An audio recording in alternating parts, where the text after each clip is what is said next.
kekufuran kalau terpaksa atau kalau dipaksa. Dia berlaku kalau memang menyengajakan dirinya atau dia bermain-main di ranah itu.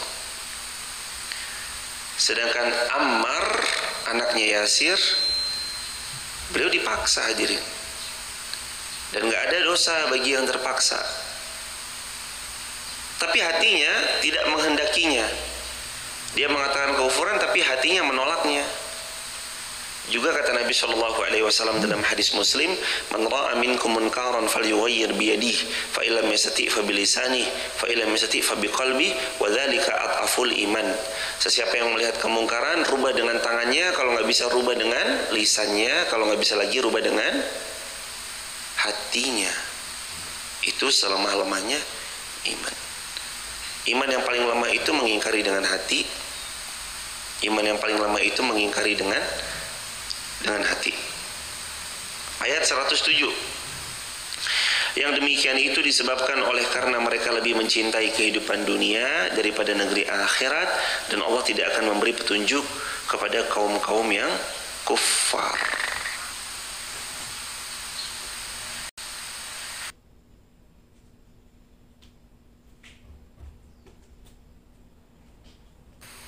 Kita lagi sama-sama berpulang. Kita lagi sama-sama mau persiapan pulang. Karenanya dunia ditungganginya, bukan dijadikan tujuan utama. Ini ada perkataan masyhur sekali dari Sayyidina Abu Bakar As-Siddiq radhiyallahu an. Kata Sayyidina Abu Bakar As-Siddiq radhiyallahu an, "Ya Allah, jadikan dunia cukup di tangan, di hati jangan. Biarlah dunia dalam genggaman tangan. Jangan sampai dia masuk ke dalam hati seorang hamba, karena di hati hamba itu baiknya hanya ada Allah saja. Bukan dunia yang menghiasi hatinya, tapi cinta dan ridho Allah yang menghiasi jiwanya." Next, kita lanjut ke ayat 108. Mereka itulah orang-orang yang hati, pendengaran dan penglihatan mereka telah dikunci sebab karena mereka lalai. Ini faktor kenapa hati kita nanti dikunci sama Allah. Kenapa hati kita dikunci sama Allah? Jawabannya ada di Al-Quran surah An-Nahl daripada ayat yang ke-107. Kenapa hati kita dikunci, penglihatan dikunci, pendengaran dikunci?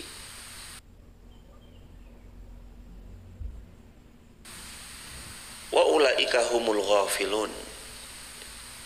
Sebab karena keadaan kita itu lalai. Cukup satu kali aja kita tertinggal dari satu keistiqomahan yang selama ini berusaha didawamkan, besok benteng pertahanan kita nggak sekuat sebelumnya. Cukup satu hari aja kita nggak membaca Al-Quran, maka besok atau lusa Al-Quran itu kerasa makin jauh. Pagi ini aja kita nggak sedekah subuh, padahal sudah rutin kita dawamkan sedekah subuh sejak beberapa tahun yang lalu. Besok lusa ketika tangan ini hendak derma, itu rasanya berat luar biasa. Makanya kata Nabi SAW, al-khairu adah. Kebaikan itu adalah rutinitas, kebiasaan. Awalnya dipaksa, lama-lama terbiasa, lama-lama jadi kebiasaan, lama-lama jadi karakter. Dia bukan sehari dua hari dibangun, bukan sebulan dua bulan dibangun, tapi disebut kebaikan ketika dia merutinkan. Al-khairu adah. Setahun, 2 tahun, 3 tahun, 4 tahun, 10 tahun, 15 tahun. Alhamdulillah. Yahdikum lisli balakum. Jadi tidak lalai dan tidak terlena. Itu merupakan kunci supaya hati, pendengaran dan penglihatan kita nggak dikunci sama Allah Azza wa Jalla. Mata ini dikunci, maksudnya mata tidak lagi dirasa nikmat pandangannya memandang kepada kebaikan. Maksud telinga dikunci, telinga ini tidak lagi terasa nikmat untuk mendengar ketaatan. Maksud hati dikunci, hati ini tidak sedikit pun tergerak ketika melihat potensi amal salih yang bisa dia sambut sesegera mungkin. Kalau mata kita nggak terlihat, kalau mata kita pandangannya nggak mampu melihat pada yang baik, kalau pendengaran kita nggak mampu untuk mendengarkan ketaatan, dan kalau hati kita itu nggak mampu lagi untuk tergerak beramal salih, boleh jadi itu salah satu pertanda bahwa hati kita sudah mulai mati, tersebab karena kelalaian diri kita sendiri. Salah satu ayat penguatnya diantaranya adalah Al-Mutaffifin, di mana a'udzubillahi minasyaitonir rajim, kalla bal rana ala qulubihim ma kanu yaksibun. Sekali-kali tidak, hati mereka menjadi hitam legam, tertutup dari semua potensi kebaikan. Ma kanu yaksibun, bima kanu yaksibun. Itu disebabkan karena apa-apa yang mereka kerjakan. Jadi ketika kita ngerjain sesuatu itu sangat potensi untuk ada kaitannya nanti sama mata, pendengaran, dan hatinya seorang hamba. InsyaAllah mudah-mudahan kita terhindar dari kelalaian dan kita dijadikan hamba Allah yang menjaga rutinitasnya dalam beramal saleh. Ayat 108, ayat 109, 107, penyebab kekufuran adalah karena lebih mencintai dunia daripada negeri akhirat. 108, hati, pendengaran, penglihatannya dikunci. 109, pastilah mereka nanti di akhirat humul khasirun, termasuk orang-orang yang rugi sekali. Di dunia mereka merugi, di akhirat apalagi. Ayat 110, kemudian Allah pelindungmu, kemudian Tuhanmu pelindung bagi orang-orang yang berhijrah setelah menderita cobaan atas mereka, kemudian mereka berjihad dan bersabar. Sesungguhnya Allah setelah itu benar-benar maha pengampun lagi maha penyayang. Ada what next setelah berhijrah? Kemudian apalagi setelah kita berhijrah? Kemudian apalagi setelah kita masuk kepada satu proses fase hidup kita yang baru, yaitu berusaha untuk dekat-dekat dengan ilmu. Allah Subhanahu wa taala berfirman, setelah kalian berhijrah, Allah datangkan pada kalian fase di mana kalian mendapati penderitaan, lagi cobaan yang berat dan besar. Mim ba'di ma futinu, kalian akan diuji. Jadi nggak ada ceritanya fase-fase hijrah lalu mereka dibiarkan mendeklarasikan keimanan, itu nggak ada. Ahasiban nas ayyutsraku ayyakulu amanna wahum la yuftanun. Quran surah Al-Ankabut ayat yang kedua. Apakah manusia dibiarkan begitu saja mereka mendeklarasikan keimanannya padahal mereka terus kemudian mereka menganggap diri mereka nggak diuji sama Allah? Mustahil. Ketika kita berhijrah, ketika kita beriman, ketika kita berusaha mendekat pada Allah, ujian, cobaan, penderitaan pasti akan datang. Allah nggak bilang hidup selalu mudah, tapi Allah berjanji kemudahan itu akan datang bersama kesulitan yang kita rasakan. Fa inna ma'al usri yusra. Belum lagi ditambah summa jahadu wa sabaru. Dan kalau setelah cobaan yang datang itu disikapi dengan jihad, kesungguhan makin dekat dengan Allah, wasabaru, dan sabar, mereka itulah yang akan dapatkan ampunan dan kasih sayang Allah Azza wa Jalla. Jadi setelah kita berhijrah, ujian itu pasti datang. Cara menyikapi ujian yang datang itu gimana? Al-Quran beritahu, jahadu wa sabaru.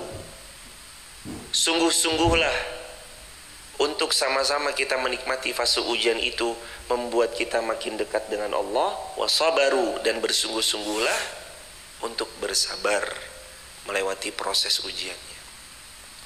Banyak kita ketika melewati ujian, dia nggak mau sungguh-sungguh membuat ujian itu naik kelas dan makin dekat dengan Allah, tapi kadang ujian itu datang membuat dia makin jauh dari Allah.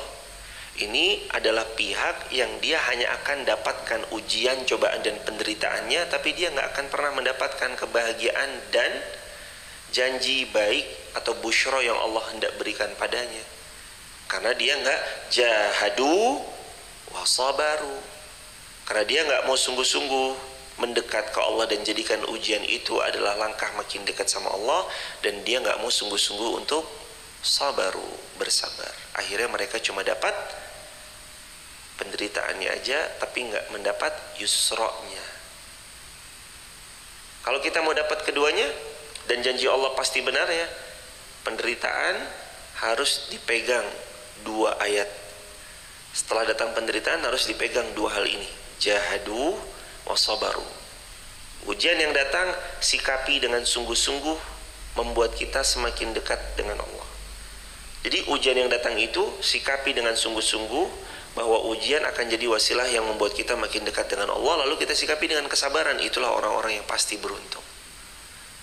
Umar bin Khattab pernah berkata, sesungguhnya nikmat yang membuatmu menjauh dari Allah itulah ujian yang sesungguhnya, dan ujian yang semakin mendekatkan kita kepada Allah itulah nikmat yang sesungguhnya. Jadi kita dapat nikmat apapun yang membuat kita makin dekat dengan Allah, itu nikmat sejatinya, sekalipun bentuknya sifatnya ujian. Dan kalau kita dapat selaksa materi, kita dapat popularitas, mungkin Anda sudah dapatkan. Ujian harta Anda dilebihkan, ujian kekuasaan Anda dititipkan. Tapi kalau itu semua nggak membuat makin dekat dengan Allah, itu yang membahayakan. Makanya berkata Al-Imam Ibnu Katsir rahimahullah terkait tentang ayat ini, tidak ada seseorang yang diberikan oleh Allah ujian, lalu beliau bersungguh-sungguh melewati ujian itu dengan semakin mendekatkan diri kepada Allah, lalu bersabar, kecuali Allah akan berikan apa yang Allah janjikan, yaitu Allah beri ampunan yang luas untuknya, dan Allah hadirkan kasih sayang dalam hidupnya. Disayangi Allah. Inilah hamba-hamba yang senantiasa berjihad dan bersabar atas ujian. Wabil khusus semoga saudara-saudara kita di Palestina, Rafah, Gaza, dan semua tempat di seluruh belahan dunia senantiasa Allah lindungi, Allah berikan karunia kesabaran yang tanpa batas, dan Allah jadikan syurga sebagai tempat kembali beliau, syurga yang paling tinggi untuk beliau, untuk keluarga beliau, untuk sanak saudara kita dimanapun berada, dan untuk kita sekeluarga. Amin ya rabbal alamin.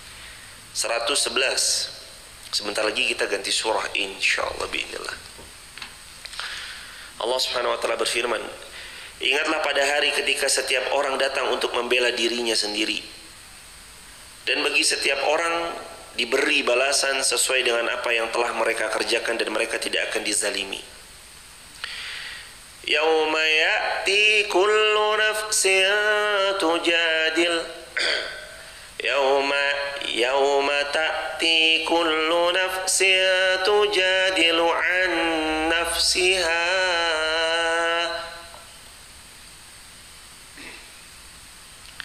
Ada hari di mana besok manusia itu tidak sibuk dengan urusan orang lain, tapi mereka sibuk membela dirinya masing-masing. Yauma ta'ti kullu nafsin tujadilu an nafsiha.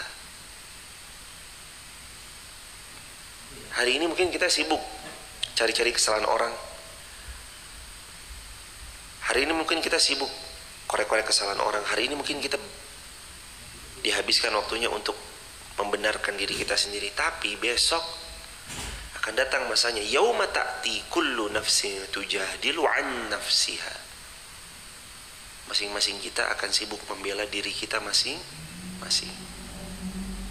Maka benar hadis Rasul sallallahu alaihi wasallam yang kata Nabi, manusia dibangkitkan pada hari kiamat telanjang bulat, belum dikhitan dan tidak beralas kaki. Lalu Bunda Aisyah bertanya, apakah tidak saling melihat ya Rasulullah? Lalu kata Nabi SAW, la balhum yawma idzin. Tidak, pada hari itu mereka sibuk dengan urusan mereka masing-masing. Yauma ta'ti kullu nafsin tujadilu an nafsiha. Ingatlah pada hari ketika tiap-tiap jiwa datang untuk membela dirinya, yakni saat mereka akan bertanggung jawab di hadapan Allah tentang amal perbuatan mereka masing-masing. Karena kata Imam Ibnu Katsir, tidak ada satu orang pun yang mampu membela. Karena tidak ada satu orang pun yang mampu membela orang lain. Ayah tak mampu membela anaknya, anak tak mampu membela orang tuanya, istri tak mampu membela suaminya, suami tak mampu membela istrinya, dan saudara tak mampu membela saudaranya, sahabat tak mampu membela sahabatnya. Lalu beliau menukil daripada Al-Quran, Al-Quran surah 80 Abasa ayat 34 sampai 37-nya. Yauma yafirrul mar'u min akhi wa ummihi wa abihi wa sahibatihi wa bani likulli imri'in minhum yauma idzin sya'nui yughni. Dan bagi tiap-tiap diri akan disempurnakan apa yang telah dia kerjakan. Yaitu kata Imam Ibnu Katsir, apapun amal baik, apapun amal buruk yang telah pernah mereka kerjakan, Allah pasti akan sempurnakan. Halaman 266. Amal baik, amal buruk, Allah sempurnakan. Hari ini kita tuh ditutup aibnya sama Allah. Allah sempurnakan nanti, hadirin, nanti Allah sempurnakan. Di sini mungkin orang nggak tahu kita yang sebenarnya itu seperti apa. Di sini mungkin orang nggak tahu buruknya kita saat kesendirian itu seperti apa. Tapi Allah tahu, dan nggak ada yang tersembunyi bagi Allah. Allah kelak akan buat perhitungan secara sempurna. Dan ayat ini menerangkan lagi, wahum la yu'lamun, dan kita sedikit pun tidak akan pernah dizolimi oleh Allah Azza wa Jalla. Maksudnya Allah beri pahala kebaikan secara adil, tidak dikurangi, tidak ditambahi. Allah hitung kejahatan yang pernah dilakukan secara adil, tidak dikurangi, tidak ditambahi. Dan Allah Subhanahu wa taala akan membuat perhitungan secara sempurna, tidak akan keliru walau sebenang. Sempurna. Next, ayat 112. Wa daraballahu mathalan qaryah kanat aminatan mutma'innatan. Dan Allah telah membuat perumpamaan untuk suatu qaryah, penduduk negeri. Kanat, yang adalah negeri itu, aminah, dulunya aman, mutma'innah, dulunya tentram, ya'tiha rizquha ragadan, yang datang kepadanya rezeki ragadan, melimpah ruah, min kulli makanin, dari setiap penjuru tempat. Fakafarat, tetapi penduduk negeri itu mengingkari bi'an'umillah, dari nikmat-nikmatnya Allah. Fa'adzaqaha Allah, lalu Allah menimpakan azab pada mereka, libasal ju', dengan bencana kelaparan, wal khauf, dan ketakutan, bima kanu yasna'un, sebab apa yang mereka telah perbuat. Ayat 112.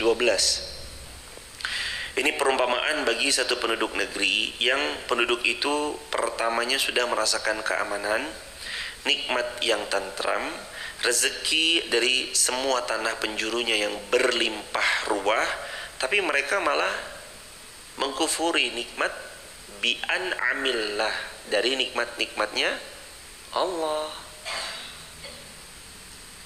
Apa yang Allah bagi atas mereka karena kekufurannya? Allah timpakan azab karena kekufuran yang mereka lakukan. Jika kami mengikuti petunjuk bersama kamu, niscaya kami akan diusir dari negeri kami. Dan apakah kami tidak meneguhkan kedudukan mereka di daerah haram yang aman, didatangkan di tempat itu buah-buahan dari segala macam tumbuh-tumbuhan untuk menjadi rezeki bagi kalian semua, tapi kalian tidak ada sedikit pun mensyukuri nikmat yang Allah Subhanahu wa taala. Ini kalau seorang hamba nggak mau mensyukuri nikmatnya Allah Azza wa Jalla, itu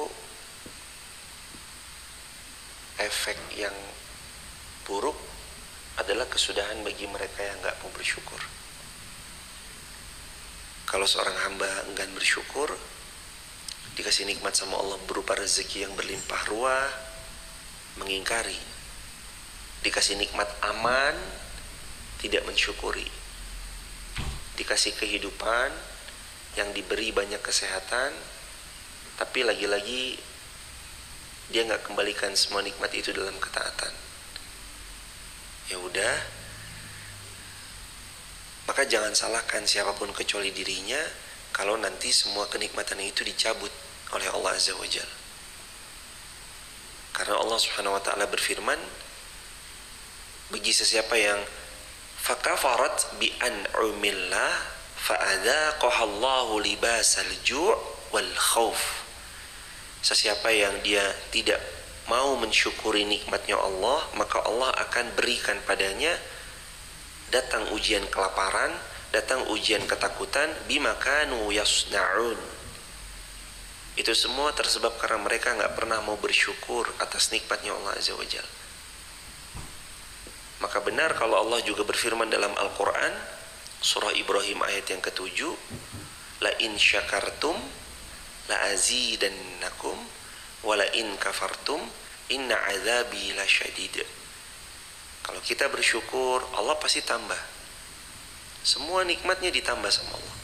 Tapi kalau kita kufur, maka azabnya Allah sangat pedih. Nah, azab pembukanya bagi mereka yang kufur itu dicabutnya semua kenikmatan yang hari ini mereka terima. Makanya minta kita kepada Allah tentang nikmat, agar nikmat itu bertahan dalam diri kita, itu jauh lebih baik ketimbang meminta nikmat yang baru. Kedua-duanya baik. Minta nikmat baru agar kita diberikan, baik. Tapi meminta kepada Allah agar kenikmatan yang selama ini sudah ada dalam diri kita dan keluarga, agar Allah pertahankan, itu jauh lebih baik ketimbang meminta nikmat yang baru. Jangan kufur nikmat, perbanyak syukur. Allah pasti akan lipat gandakan semua nikmat-nikmatnya untuk diberikan kepada kita semua. Ayat berikutnya, 113. Dan sungguh telah datang kepada mereka seorang rasul dari kalangan mereka sendiri, tetapi mereka mendustakannya. Karena itu mereka ditimpa azab, karena mereka adalah orang-orang yang zalim. Hadirin, ternyata di Al-Quran tuh hampir banyak ya, kita mengulang dan mengulang. Nih kan kita ketemukan ayat ini di hampir setiap surah, betul? Yang kalimatnya adalah walaqad ja'ahum rasulun minhum, telah Allah utus pada mereka satu utusan.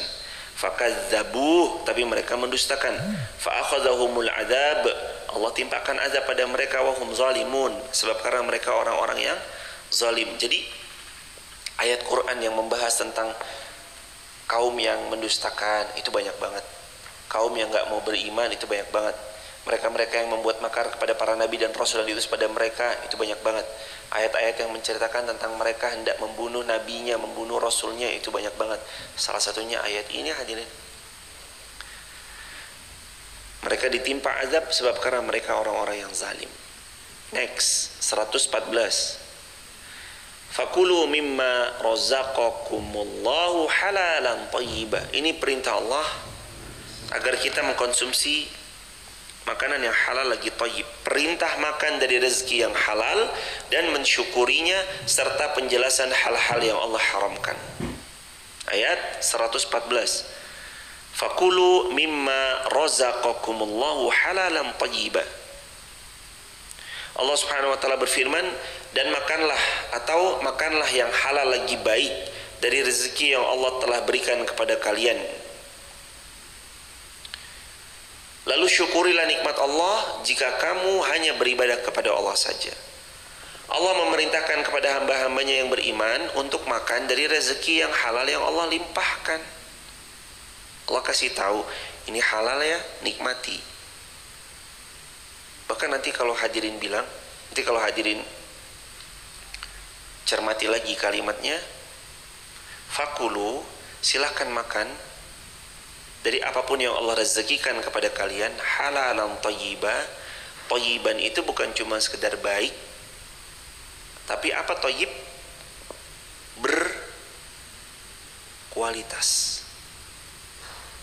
Jadi thayyib itu bukan cuma sekedar baik, tapi berkualitas. Ada mangga grade C, grade B, grade A.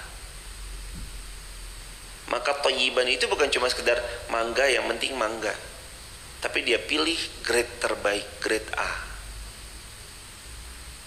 Kelengkeng ada yang 30.000 sekilo, 25.000 sekilo, 20.000 sekilo dengan grade yang berbeda-beda, maka dia pilih yang paling mahal.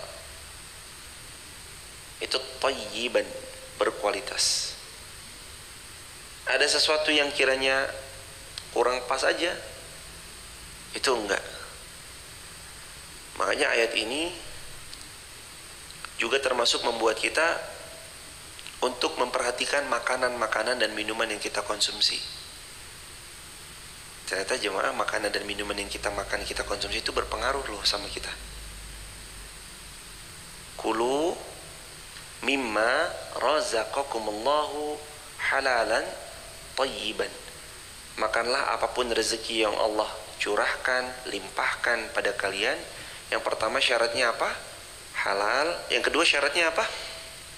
Thayyib, berkualitas. Halal, instrumennya halal, cara mendapatkannya halal, prosesnya halal. Thayyib, cari yang berkualitas. Makanan itu punya efek buat badan. Maka ketika kita bisa mengupayakan makanan-makanan yang baik untuk diri sendiri, upayakan. Jasad ini Allah titipkan pada kita untuk kita rawat dan kita jaga. Maka alangkah baiknya kalau kelak pun nanti kita berpulang sudah juga dalam keadaan jasad yang Allah titipkan ke kita, kita jaga dan kita rawat. Makanan yang halal dikonsumsi, lagi thayyib. Karena hadirin, makanan yang haram jelas keharamannya dan Allah yang mengharamkan itu jelas pasti berdampak buruk buat tubuh kita sendiri. Dan kalau nggak thayyib, makanan minuman kalau nggak thayyib juga plus nggak halal, pasti berdampak buruk buat diri kita sendiri. Biasakan makanan-makanan yang halal. Yang halal lebih menenteramkan, yang halal pasti lebih membuat jiwa ini tenang. Setelah itu Allah melarang mukminin dari mengikuti orang-orang musyrik yang menghalalkan dan mengharamkan apa yang mereka tentukan berdasarkan akal mereka sendiri. Ini kata Al-Imam Ibnu Katsir. Seperti hal-hal yang mereka konsumsi itu adalah haram tapi mereka menganggapnya halal, dan adapun ada banyak makanan-makanan halal yang Allah halalkan tapi mereka haramkan sebab karena kejahilan mereka membuat syariat untuk mereka sendiri. Nauzubillahi min dzalik. Washkuru ni'matallahi in kuntum iyyahu ta'budun, dan syukurilah nikmat yang Allah berikan kepada kalian jika kalian hanya beribadah kepada Allah. Bersyukur, hidup ini dikasih nikmat banyak.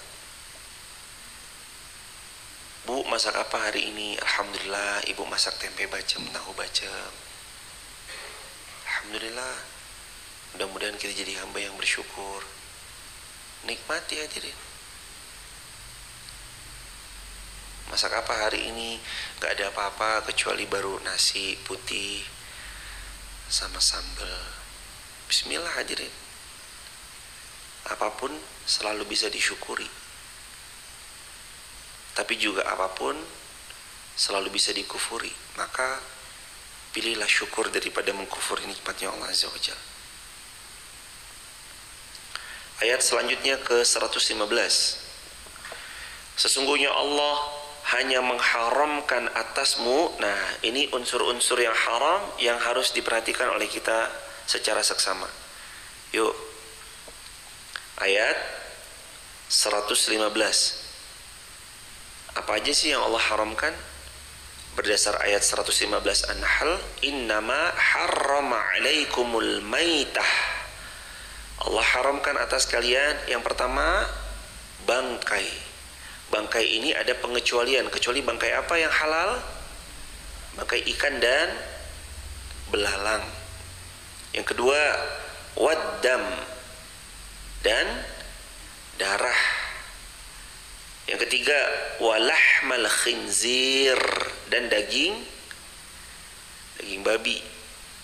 Wama uhilla li ghairillahi bih. Yang keempat, dan hewan yang disembelih bukan untuk Allah dan tidak menyebut nama Allah. Haram. Ayam dibeli dengan uang yang halal. Ayam itu zatnya pun juga halal. Tapi saat kita menyembelih, kita nggak menyebut nama Allah, atau kita sembelih bukan untuk Allah tapi untuk yang lain. Kira-kira ayamnya di halal apa haram? Haram.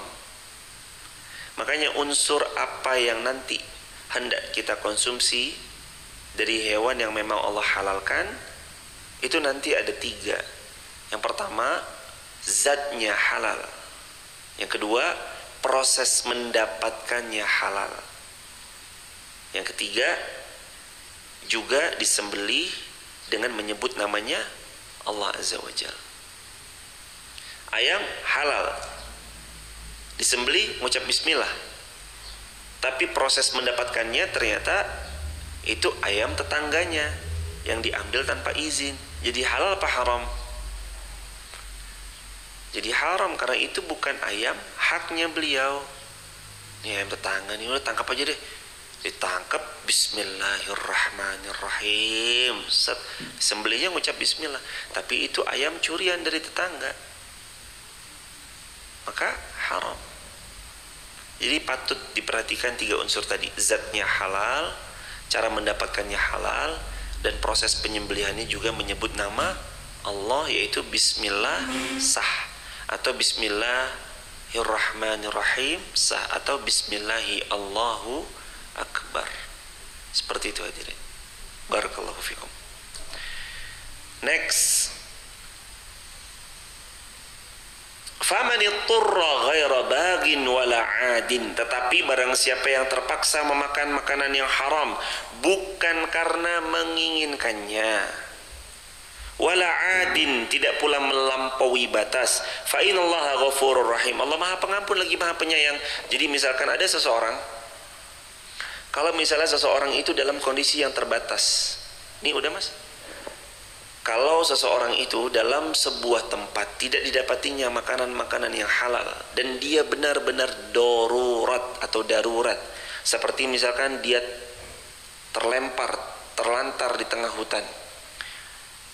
Misalkan dia terdampar di tengah hutan, dan di tengah hutan itu tidak didapatinya kecuali makanan-makanan yang haram, dan dia sudah berupaya keras mencari makanan yang halal tapi tidak juga kunjung dia dapati, maka boleh baginya dalam kondisi darurat memakan makanan yang haram itu. Tapi ada syaratnya, di mana Allah Subhanahu wa taala mensyaratkan ghaira baghin, dia tidak menginginkannya. Saya nggak mau nih makan begini nih. Kalau bukan karena darurat, kalau saya nggak makan saya bisa mati.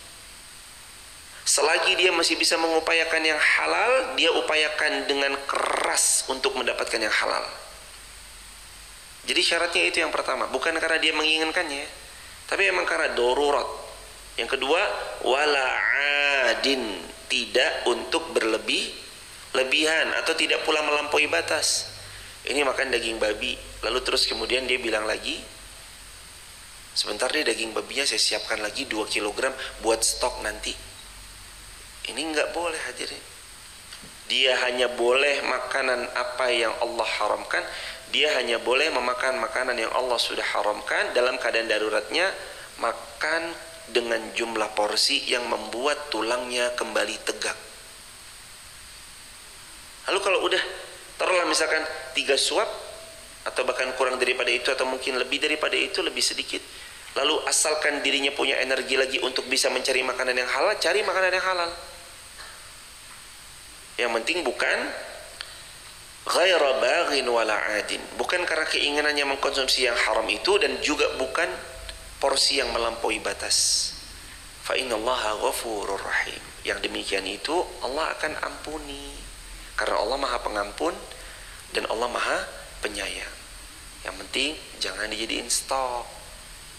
Ini udah mumpung kesempatan makan makanan yang haram, makannya 3 porsi. Wah, mumpung kesempatan ini kan belum pernah saya cobain nih, dibablasin sama dia. Nggak gitu juga hadirin. Jadi jangan melampaui batas, dan cukup membuat tulang ini berdiri, dan karena unsur darurat, bukan karena keinginannya untuk mengkonsumsi yang haram. 116.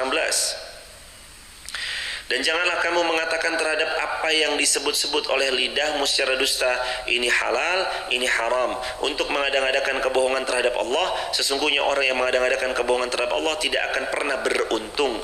Itulah adalah kesenangan yang sedikit, dan mereka akan mendapat azab yang sangat pedih. Ayat 117. 118. Dan terhadap orang Yahudi kami haramkan apa yang telah kami ceritakan dahulu kepadamu Muhammad.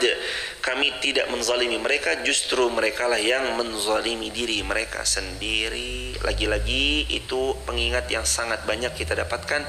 Orang-orang yang zalim, mereka tidak menzalimi siapapun kecuali mereka zalim pada diri mereka sendiri. Siapapun, siapapun kalau zalim itu dia lagi nggak zalim sama orang sebenarnya. Orang kalau zalim itu sebenarnya nggak sedang zalim sama siapapun. Orang kalau zalim sebenarnya dia sedang menzalimi dirinya sendiri. Kita kira saat kita bertransaksi dengan orang lain dan kita mencuranginya, orang itu yang rugi, tapi sebenarnya bukan dia hakikatnya yang rugi, tapi justru kitalah yang curang dalam bertransaksi. Ketika Anda berusaha untuk zalim pada orang, yang hancur bukan orang yang Anda zalimi, tapi yang hancur si pelaku zalim itu sendiri. Maka Nabi SAW wanti-wanti betul agar kita jangan sampai berlaku zalim pada siapapun. Nabi bahkan mewanti-wanti betul dari doa orang yang terzalimi juga. Wattaqu da'watal mazlum, kata Rasulullah SAW, kalian harus hati-hati ya dari doanya orang yang terzalimi. Kenapa? Karena pihak yang terzalimi, kalau beliau berdoa kepada Allah, tidak ada hijab yang menghalangi doanya diterima Allah Azza wa Jalla. Artinya doanya pasti Allah ijabah, pasti Allah terima. Dan kabar baiknya, kalau kita adalah pihak yang sedang terzalimi, maka kita punya satu kesempatan emas untuk berdoa dengan doa yang tidak tertolak. Maka berdoa. Pas kita lagi terzalimi, doa. Ya Allah, sungguh hambamu ini baru saja dizalimi oleh fulan atau fulana. Maka ya Allah, hamba memohon padamu agar engkau berikan hamba syurga Firdaus, agar engkau tenangkan kami dalam hidup, agar engkau berikan sakinah mawaddah warahmah pada keluarga kami, solih-solihah pada putra-putri kami, rezeki yang berkah berlimpah untuk kami, dan berikan kepada kami kesehatan agar kami senantiasa berada di atas ketaatan, dan bantu kami untuk istiqomah hingga kami wafat suci Mekah Madinah, wafatnya husnul khatimah. Baru minta. Pas lagi kita dizalimi sama orang, itu kesempatan untuk kita banyak berdoa. Maka kabar baik bagi mereka yang sedang terzalimi, yaitu tentang hadiah dari Allah, sebuah doa yang tidak akan pernah ditolak. Karena doanya orang yang terzalimi mustajab, nggak ada hijab, dan dia doa yang langsung Allah ijabah. Hati-hati kalau kita yang berbuat zalim, kitanya yang celaka. Tapi kalau kita yang dizalimi, kita punya kesempatan emas untuk berdoa. Subhanakallahumma bihamdika asyhadu an la ilaha illa anta nastaghfiruka wa natubu ilaik. Alhamdulillahirabbil alamin. Terima kasih banyak atas segala kebaikan. Selamat melanjutkan aktivitas. Hadirin jamin dirahmati Allah dan hadirin sekalian yang dimuliakan Allah. Alhamdulillah telah dimulai D2 Akademi Dakwah Masjid Muhammad Al-Fatih. Allah Subhanahu wa taala mudah-mudahan meridhoi kita bersama, dan Allah Subhanahu wa taala menjadikan ini sebagai wasilah datangnya kebaikan dan keberkahan untuk kita semua. Juga insya Allah pekan depan tanggal 22 akan dimulai bersama 33 santri SH Kimaf Sekolah Hafiz Quran Masjid Muhammad Al-Fatih atau setara SD. Insya Allah tanggal 22 dimulai, dan itu pun juga semoga menjadi jariah untuk kita bersama-sama. 33 itu terdiri dari 12 angkatan pertama dan 21 angkatan kedua, jadi total 33. Insya Allah mudah-mudahan juga jadi jariah buat kita bersama-sama, dan kelak kita wafat, beliau akan menjadi pihak yang terus memberikan pahala jariah untuk kita semuanya. Terima kasih tidak terkira buat hadirin yang sudah hadir. Terima kasih meluangkan waktu tiap subuh rutin. Dan terakhir, terbuka peluang amal jariah untuk memfasilitasi karpet di Masjid Muhammad Al-Fatih. Hadirin bisa langsung ke Bank Muamalat 50900180044 atau QRIS yang ada di bawah ini, bagi yang di Instagram dan di YouTube. Lebih daripada itu juga, hadirin juga bisa sekali untuk membersamai dari segala macam kebaikan yang bisa diupayakan. Insya Allah itu jadi jariah untuk kita bersama. Salah satunya pembangunan gedung juga langsung di Masjid Muhammad Al-Fatih, Bank Muamalat 50900180044 atas nama Masjid Muhammad Al-Fatih. Nanti konfirmasinya kemana Us? Konfirmasinya ke nomor WA admin Masjid Maf 085174456070. Bisa DM ke Masjid Maf. Subhanakallahumma bihamdika asyhadu an la ilaha illa anta nastaghfiruka wa natubu ilaik. Sampaikan salam takzim kami untuk keluarga di rumah. Semoga kita semua istiqomah, wafatnya husnul khatimah. Mari kita berdoa dengan doa Al-Baqarah 201. Bismillahirrahmanirrahim. Rabbana atina fid dunya hasanah wa fil akhirati hasanah wa qina adzabannar. Walhamdulillahi rabbil alamin. Semoga kita semua istiqomah sampai husnul khatimah. Assalamualaikum warahmatullahi wabarakatuh.